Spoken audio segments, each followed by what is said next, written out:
Good morning students. आज हमारा lecture है powers exponent. What is power and what is exponent. देखिए, इसमें बच्चे काफ़ी गलतियां करते हैं। जैसे लिखा है 2⁻⁷। तो 2⁻⁷ लिखने का ये तरीका नहीं है। देखिए, इसमें 2 जो है ये आपका है बेस और 7 जो है ये आपका है पावर। तो ये जो पावर की साइज होती है ये 1/3 होती है। 1/3 ऑफ बेस। ये जो बेस है, इस बेस की जितनी साइज है उसका 1/3 साइज पावर की होती है और ये पावर के बेस के हेड पर लगता है।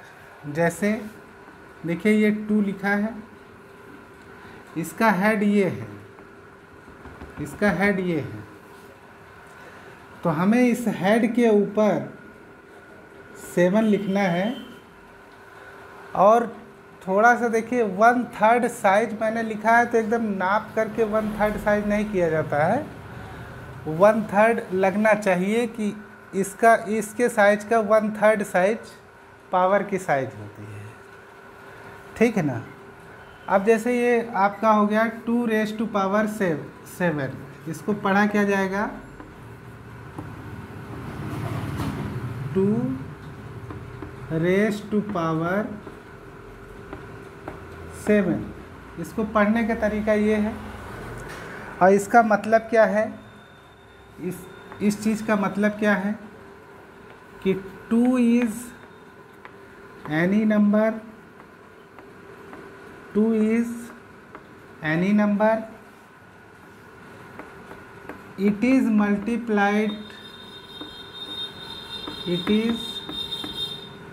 Multiplied by itself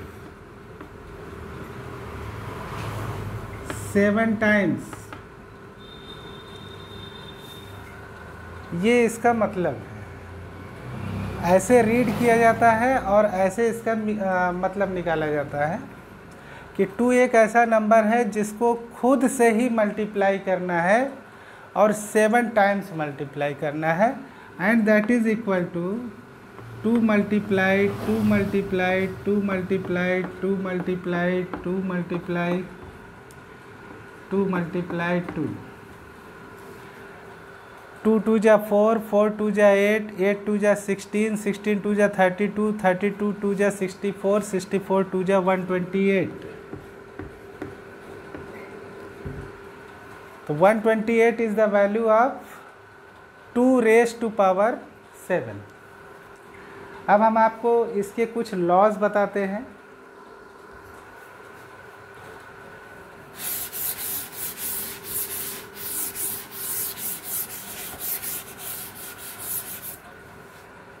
laws of powers and exponents.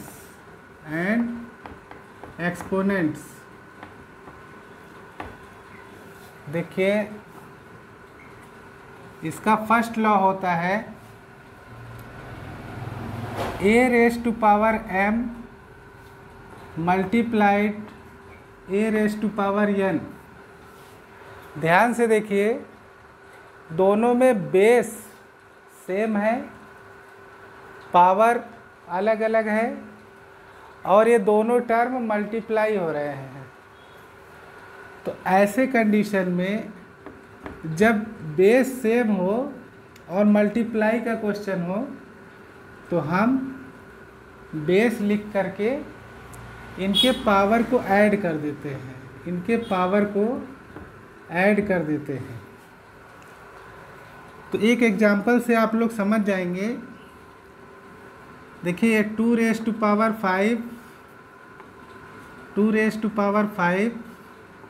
Multiply 2⁻3। जब इसको सॉल्व करेंगे तो ये 2 raise to power 5 plus 3 equal to 2 raise to power 8 हो जाएगी, है ना। तो इस तरीके से ये फर्स्ट लॉ है। ये क्या है? First law. अब आता है सेकेंड लॉ। सेकेंड लॉ क्या कहता है? सेकेंड लॉ कहता है कि अगर 2 raise to power 3 a raise to power m raise to power n अगर लगा है, मतलब किसी यहाँ पर बेस सिंगल है, इस बेस के ऊपर पावर लगा है और पावर के ऊपर भी एक पावर लगा है, तो इस कंडीशन में ये दोनों पावर मल्टीप्लाई हो जाती हैं। तो ये बन जाएगा a raise to power mn। एक एग्जांपल दे देते हैं, 2 raise to power 5 raise to power 3, तो ये बन जाएगा 2 रेज टू पावर 5 3 या 15, मल्टीप्लाई कर दिया जाएगा। Third law,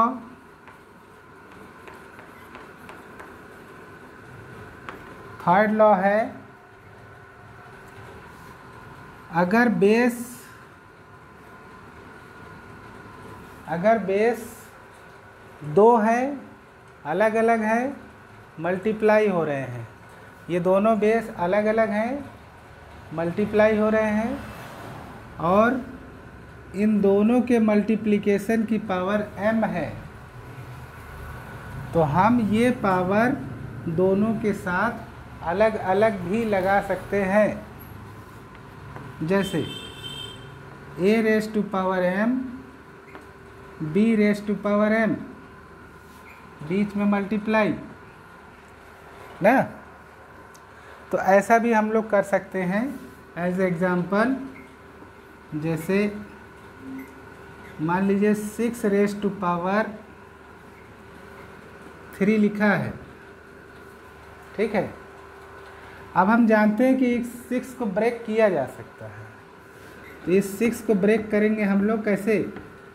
2 multiply 3 raise to power 3। जब 6 को ब्रेक किया तो ऐसे मिला। अब फिर ये दोनों की अलग अलग पावर इसको लगा सकते हैं, 2 raise to power 3 multiply 3 raise to power 3। इस तरीके से हम ये थर्ड लॉ को सॉल्व करेंगे। अब आता है फोर्थ लॉ। फोर्थ लॉ क्या कहता है?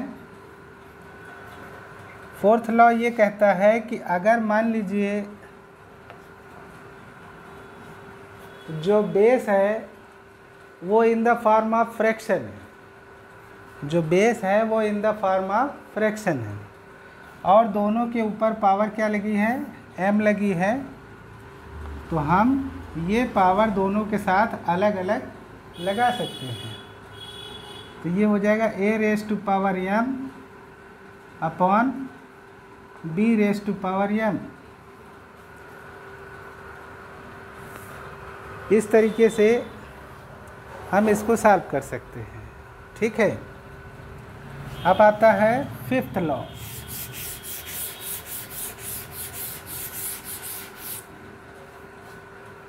फिफ्थ लॉ ये कहता है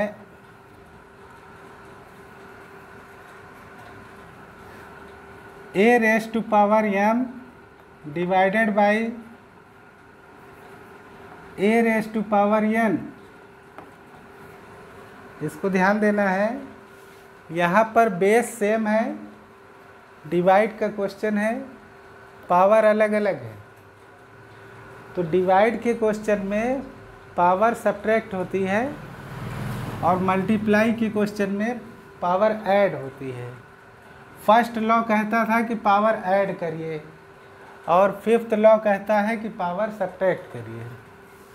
तो ये हो जाएगा a raise to power m minus n example जैसे 3⁵ divide 3⁵2 that is equal to 3⁵5 minus 2। तो ये हो जाएगा 3⁵3। ठीक है, तो ये हमारे 5 लॉ थे। 5 लॉज को हमने सॉल्व करना सीखा। इसके अलावा हमको ये जानना ज़रूरी है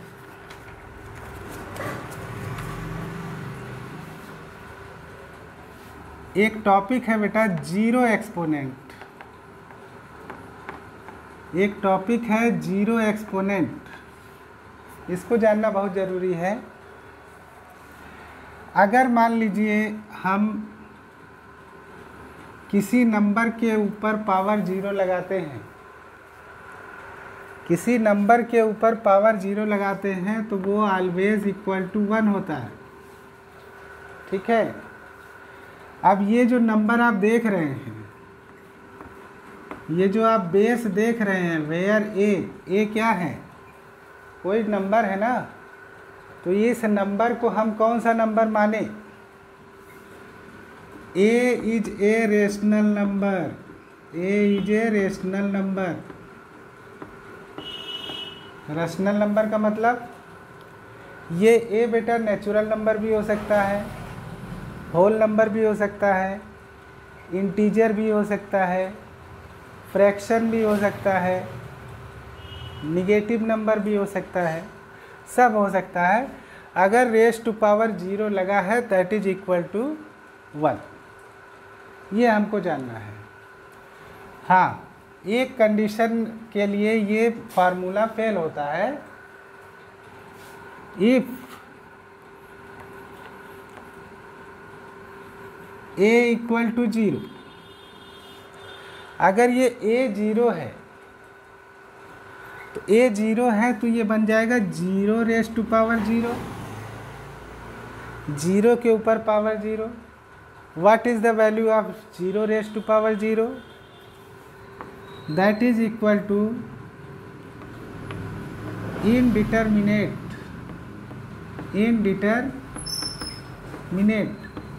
इसको हम लोग फाइंड आउट नहीं कर सकते हैं। 0 के ऊपर पावर 0 नहीं लगनी चाहिए, क्योंकि 0 को हम कंसीडर नहीं कर सकते हैं। ठीक है, चलिए यहाँ पर आपका जीरो एक्सपोनेंट कुछ क्लियर हो गया होगा। अब हम एक कंडीशन और आपको बताने जा रहे हैं जो कि बहुत ही इम्पॉर्टेंट है। वो क्या है?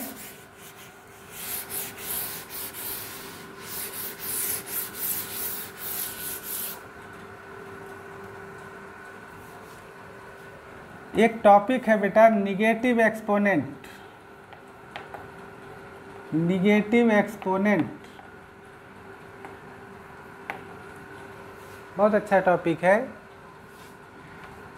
जैसे अगर किसी नंबर के ऊपर अगर पावर निगेटिव है, किसी नंबर के ऊपर अगर पावर निगेटिव है तो हमें इसको पॉजिटिव में कैसे चेंज करेंगे? तो सबसे पहले हमको इसका रेसिप्रोकल लेना पड़ेगा। ठीक है, रफ में आप रेसिप्रोकल ऑफ 2 फाइंड आउट करेंगे, या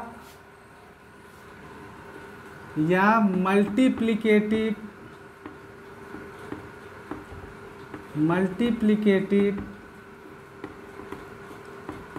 इनवर्स ऑफ 2 निकालेंगे। दोनों एक ही चीज़ है। तो इस 2 को हम बेटा क्या 2/1 लिख सकते हैं कि नहीं लिख सकते? लिख सकते हैं। अगर हम 2/1 का रेसिप्रोकल लेना चाहें तो न्यूमरेटर डिनोमिनेटर में चला जाएगा, डिनोमिनेटर न्यूमरेटर में आ जाएगा।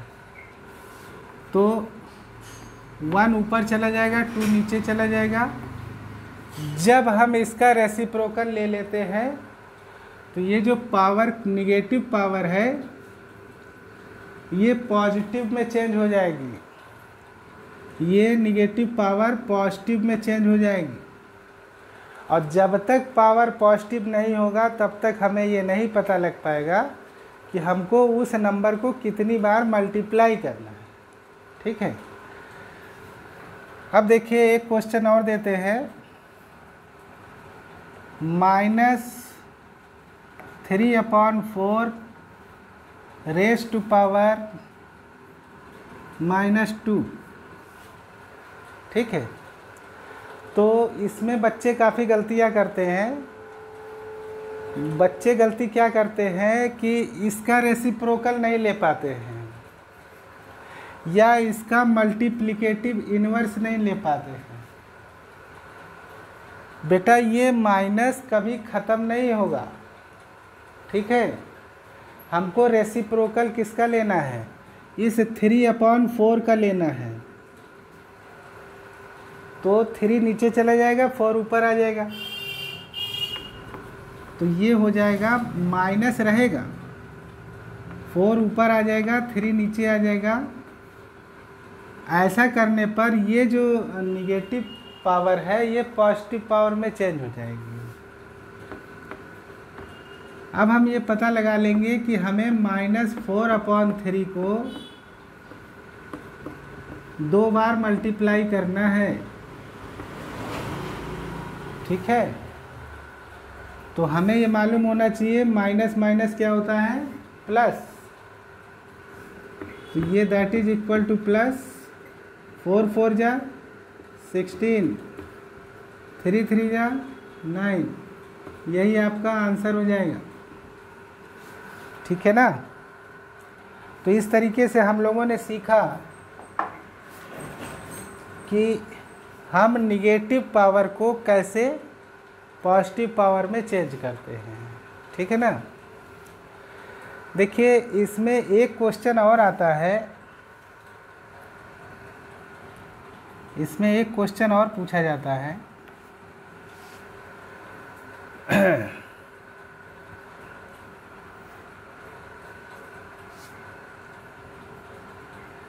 2/-5